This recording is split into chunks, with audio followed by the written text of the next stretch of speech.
لە دوای هێرشی بەربڵاوی تورکیا بۆ سەر کوردەکان لە سووریا ئەردۆغان پلانی هەیە کە ئەو هێرشە درێژە پێبدات. ئەو دووشەمە بە پەیامنێرانی کوت کە ئێمە مەبەستمانەوەیە بڕیارمان لەسەر شاری منبت جێبەجێ بکەین. کوتیشی کە تورکیا مەبەستیەوەیە دانیشتوانی عەرەب بگەڕێنەوە شوێنی خۆیان. Münbiç konusunda ise şu anda ئێمە خەریکین بڕیارەکەمان جێبەجێ بکەین وەک دەزانن ڕێکەوتنی دوولایەنەی ئێمە لەگەڵ ئەمریکا سەبارەت بە منبج بووە ئەو بوو کە ڕێکخراوەکانی تیرۆریستی دەبوایە لە ماوەی 90 ڕۆژدا منبت چۆڵ بکەن بەڵام ئەوە ساڵێک تێپەڕی و منبت چۆڵ نەکراوە کاتێک منبت چۆڵ کرا ئێمە وەک تورکیا ناچین ئەوێ خاوەنە ڕاستەقینەکان کە برایانی عەرەبن دەچنە ئەو شوێنە پلانی ئێمە لەسەر ئەو بابەتە بۆ ئەوان ئەوەیە کە بچین و ئاساییشیان بۆ دابین بکەین. لەو هێرشەی کە تا ئێستا بەردەوام بووە خەڵکێکی زۆری مەدەنی هەم کوژراون و هەم بە هێرشەکانی ئاسمانی خەڵکێکی زۆر بریندارن.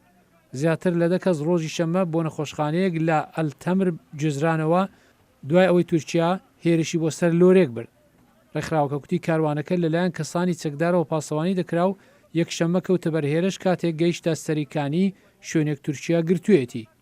کوتەبێژێک بۆ هێزەکانی کورد گوتی لانیکەم 11 کەس کوژراون و 74 کەسیش بریندار بوونە بەڵام ڕوون نەبوو چەند کەسیان مەدەنی. چاو لە نەعەدالەتەکەیان بکە فلیم لە زوڵمەکان هەڵبگرە ئێمە مەدەنین و بزانێت چیان بەسەر هێناوین تەنانەت ئێمە لە ماڵەکانیش دەرنەکەوتین بەڵام فڕۆکە هێرشیان کردە سەر ئێمە ئەوان بە ئەنقەست خەڵکەکەیان کردوتە ئامانج تورکەکان هێرشیان کردوتە سەر ئێمە.